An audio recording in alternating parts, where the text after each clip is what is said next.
Bonjour à toi cher spectateur, cette musique ne joue pour personne de Samuel Benchetrit. Honnêtement, c'est un film que j'attendais, mais que je redoutais un peu. Parce que j'ai beau adorer le cinéma de Samuel Benchetrit, j'ai beaucoup de réticences sur ses derniers films, que je trouve parfois bizarres, trop théâtrales, hasardeux dans leur forme. C'est juste des objets de 7e art qui sont tellement hors de tout ce qu'on a l'habitude de voir que tantôt ça passe, tantôt ça casse.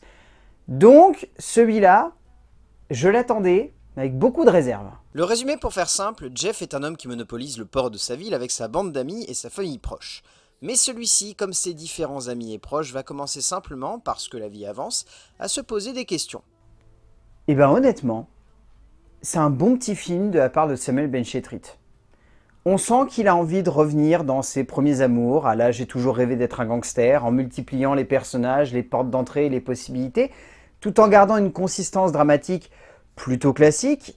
C'est d'ailleurs le plus gros défaut du long métrage. Tout est assez classique, que ce soit l'avancée des personnages, que ce soit la profondeur finalement dramatique de tout le film, que ce soit la certaine ambivalence qu'il peut y avoir dans les rapports de ces différents protagonistes qui viennent un peu tous du même milieu, tout en ayant des caractères assez divers et variés. C'est à la fois une grande qualité que développe Samuel Benchetrit au travers d'un métrage que je trouve plutôt entraînant et plutôt enjoué, et en même temps on sent qu'il se repose sur des acquis qui font que son œuvre est assez convenue, et que rarement il y a un audace qui nous fait dire « Ah ouais, là c'est quand même vraiment impressionnant ». C'est un film qui parle de thématiques qu'il maîtrise, qui choisit d'évoquer avec plus ou moins de subtilité des rapports humains très conflictuel, tout en n'étant pas si opposé que ça. C'est un film en fait qui surprend lorsqu'on ne connaît pas Samuel Benchetrit, mais lorsqu'on est un petit peu habitué de son cinéma, je pense que honnêtement, rapidement, vous allez sentir dans quelle direction vont les personnages, dans quelle espèce de retournement ils vont se poser, et surtout tout ce qui va faire l'essence même dramatique du film. Donc c'est un film qui est sympathique, mais qui n'est pas très surprenant en fait. La comédie demande un tact et une finesse de composition et de construction pour donner lieu à bien plus qu'à une simple aventure vaguement émouvante et touchante, pour amener au cœur d'une dramaturgie cinématographique et humaine un peu plus qu'un simple instant de comédie potache et lourde. Samuel Benchetrit nous offre un moment de comédie qui donne lieu à une œuvre qui ne renouvelle pas forcément le fond ni la forme de sa comédie et de sa manière d'aborder l'homme et ses tourments, mais qui donne lieu à un moment de cinéma émouvant et touchant, fin et fort, qui ne brille jamais par sa nouveauté et sa créativité, mais qui résonne comme un joli moment d'humour et de poésie. En termes d'écriture, donc le film est basé sur un scénario de Samuel Benchetrit et de Gabor Rassov que Samuel Benchetrit a ensuite réécrit et adapté tout seul pour le grand écran. La grande force de l'œuvre de Benchetrit et de Rassov, clairement et indéniablement, et vous vous en rendrez compte dès les premières minutes, c'est la galerie de personnages qui se met en place devant nous. Moi personnellement, je l'ai tout de suite aimé cette galerie de personnages, parce que Samuel Benchetrit, c'est quelqu'un qui maîtrise la composition de caractère de ses protagonistes, qui cherche à les emmener dans des directions très opposées par rapport au postulat de base qu'on pose d'eux, et honnêtement, si vous aimez ça, mais alors regardez tout de suite, j'ai toujours rêvé d'être un gangster. Là-dessus, c'est une maîtrise complète de cette base-là dramatique et ça emmène les personnages dans des retournements qui sont juste géniaux à regarder.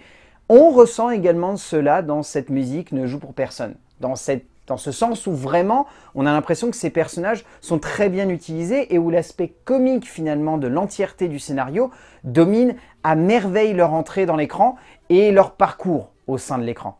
Et personnellement, c'est ça que j'ai le plus aimé et que j'ai le plus envie de retenir au sein de ce script. Parce que derrière, on ne va pas se voiler la face, la grande majorité du scénario que nous offrent Benchetrit et Rassov est une entièreté assez classique qui ne joue pas forcément une carte de révolution dans le genre. C'est un film qui traite de l'amour, c'est un film qui traite de l'identité, c'est un film qui traite du rapport conflictuel ou au contraire amical que l'on va entretenir avec ses proches, c'est un film qui parle de la compréhension de soi, c'est un scénario qui choisit d'aller dans plein de directions, qui exploite ces directions de manière plus ou moins intéressante, dans la grande majorité de son temps, mais également qui pose tellement de choses qu'au bout d'un moment, on aimerait que le scénario se recentre sur l'essentiel, et c'est pas forcément le cas. Benchetrit et Rassov ne cherchent jamais à transcender la base d'une comédie conçue comme un petit moment d'humour et de fantasquerie, mais qui ne va jamais au-delà d'un bon postulat, notamment dans la manière avec laquelle cette forme et cette narration se posent tout du long de l'œuvre.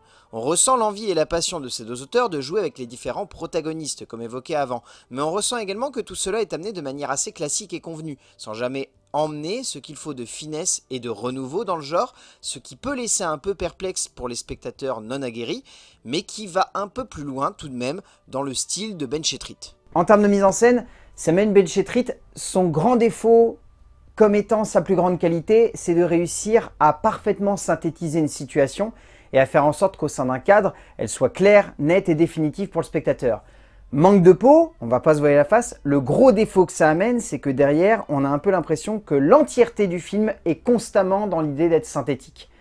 Et donc du coup, on a l'impression que ce sont des petits tableaux, très divertissants sur l'instant, mais qui, une fois qu'ils sont reliés les uns avec les autres, manquent de clarté et de cohérence. Et pour moi, c'est vraiment problématique parce que par moments, j'étais vraiment dans l'empathie complète de ces personnages et on me coupait trop tôt finalement dans un tableau. Et c'est un peu dommage. Je pense à Neptune, qui est un personnage qui pour moi est complètement sous-exploité par la mise en scène de Benchetrit. C'est un personnage très poétique, très doux, très délicat. Il est écrasé par Jeff. Et c'est vraiment dommage parce qu'on sent que la mise en scène a envie de l'exploiter, a envie d'amener justement cette poésie au sein du cadre, mais le personnage est trop écrasé par des choix de montage, de mise en scène, de cadrage, qui font que, à l'image de Neptune, beaucoup de personnages dans ce film sont vraiment sous-exploités. Jackie, par exemple, en termes de pure mise en scène, n'est jamais pleinement exploité à son plein potentiel. Et pourtant, c'est le personnage que je trouve être le plus drôle et le plus attachant de cette œuvre. Et c'est vraiment dommage parce que je trouve que Benchetrit, il a encore une fois cette ingéniosité et cette fantasquerie de multiplier les points de vue. Mais encore une fois, et c'est un peu dommage parce que je pense qu'avec J'ai toujours rêvé d'être un gangster, il avait atteint ce pinacle justement de répartition des différents tableaux et des différents personnages. Ici, ça marche plus à son plein potentiel. Et voilà, ça fait un peu de peine. Benchetrit est tout simplement à son aise, mais peut-être un peu trop pour le coup. On ressent franchement que le cinéaste sait comment parfaitement mettre en relief une comédie de manière jouissive et jubilatoire, sans avoir besoin d'en faire plus que cela, ce qui permet à son long métrage d'avoir de la forme, mais pas la même force d'impact que d'habitude. Indéniablement, le cinéaste français résonne comme l'auteur qui revient en terrain conquis, sans en faire forcément trop, sans en faire le minimum syndical non plus, mais en amenant simplement une essence cinématographique qui fonctionne et qui peut permettre à l'ensemble de cette comédie de résonner comme assez jouissive, sans être explosive. En termes de casting, celui-ci est assez génial. Ça serait difficile de détacher une performance plus qu'une autre parce qu'on sent que tous les points de vue sont équilibrés. Que ce soit François Damiens, que ce soit Ramzy Bedia, que ce soit Vanessa Paradis, que ce soit Gustave Kervern, que ce soit Bully Lanners, que ce soit Joey Starr même, qui je trouve est assez génial dans un personnage. Enfin, chaque acteur et actrice a parfaitement sa place au sein de ce film. Donc sortir une interprétation plus qu'une autre, ça serait un peu bête. Bon, forcément, j'ai envie d'en ressortir une parce que je l'ai déjà évoqué, mais je trouve que c'est un personnage qui est extrêmement attachant. Mais je la ressors parce qu'il faut la ressortir. Parce que sinon, elles se font parfaitement dans le tableau. Gustave Kervern est celui que j'ai le plus envie de retenir et de soutenir au cœur d'une œuvre dont il ressort comme étant un atout majeur et sincère d'une comédie dont il est non seulement l'essence même, mais également une vraie force physique. Au bout du compte, cette musique ne joue pour personne est un moment de cinéma qui, je trouve, m'a bien rabiboché avec Samuel Benchetrit, pour qui j'avais du mal à avoir une pleine empathie cinématographique depuis maintenant quelques longs métrages, où je trouvais qu'il s'était un peu perdu. Son dernier notamment m'avait laissé très décontenancé. Là, je suis heureux de le retrouver dans un genre qu'il maîtrise, avec des personnages qui l'emmènent parfaitement du début à la fin. C'est vraiment un petit moment de cinéma doux et délicat, qu'il n'arrive pas à transcender malheureusement, mais pour être une porte d'entrée au cinéma de Samuel Benchetrit, je trouve que cette musique ne joue pour personne de Samuel Benchetrit est un bon moyen de comprendre son cinéma et un bon moyen de, je pense, attirer la curiosité de quelques spectateurs novices de son art. Parce que réellement, si vous aimez bien cette musique ne joue pour personne, je pense qu'il y a d'autres films de Samuel Benchetrit que vous pourriez vraiment adorer. Donc, allez-y, soyez curieux et je pense que vous ne le regretterez pas. A plus!